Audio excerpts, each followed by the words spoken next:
In a well-functioning body, hunger and fullness are tightly regulated. We eat when we're low on energy, and we stop when we've had enough, thanks to a delicate network of hormonal and neurological signals that keep our appetite in balance. But this elegant system was designed for a world of real, whole foods, not for the modern flood of ultra-processed foods, UPFs, that dominate today's diet. These foods, engineered for convenience, flavor intensity, and shelf life, have quietly disrupted the body's natural ability to regulate intake. The result? A constant state of dysregulated hunger, chronic overeating, and an escalating burden of obesity and metabolic disease. UPFs aren't just high in calories, they're structurally and chemically different from whole foods in ways that confuse the body's satiety mechanisms.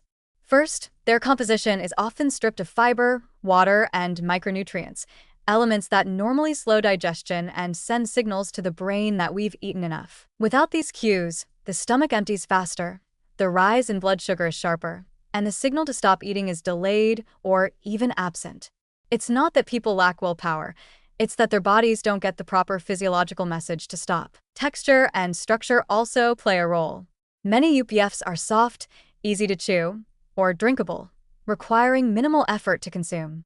Chewing is not just a mechanical process, it's part of how we register food intake. Foods that require chewing take longer to eat and give the brain time to recognize fullness. But when food slides down quickly, the feedback loop from the gut to the brain is short-circuited. Satiety hormones like cholecystokinin, CCK, peptide YY, PYY, and glucagon-like peptide, 1-GLP-1, are released more slowly or in lower amounts, while ghrelin, the hunger hormone, may remain elevated longer than it should. The flavor profile of UPFs is another part of the hijacking mechanism. These products are engineered with carefully balanced combinations of salt, sugar, fat, and artificial flavors that hyperstimulate the brain's reward systems. This so-called bliss point effect maximizes palatability and encourages more eating, regardless of actual energy needs.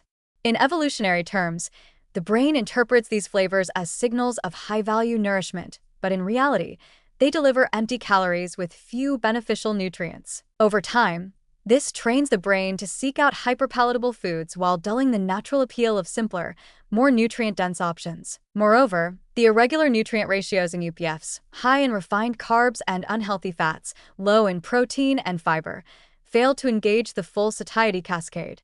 Protein is especially critical for promoting fullness, yet many processed foods contain only trace amounts. A lack of protein can leave people feeling unsatisfied even after a high-calorie meal, leading them to keep eating in search of the satiety that never arrives. This disruption is not just acute, it becomes chronic.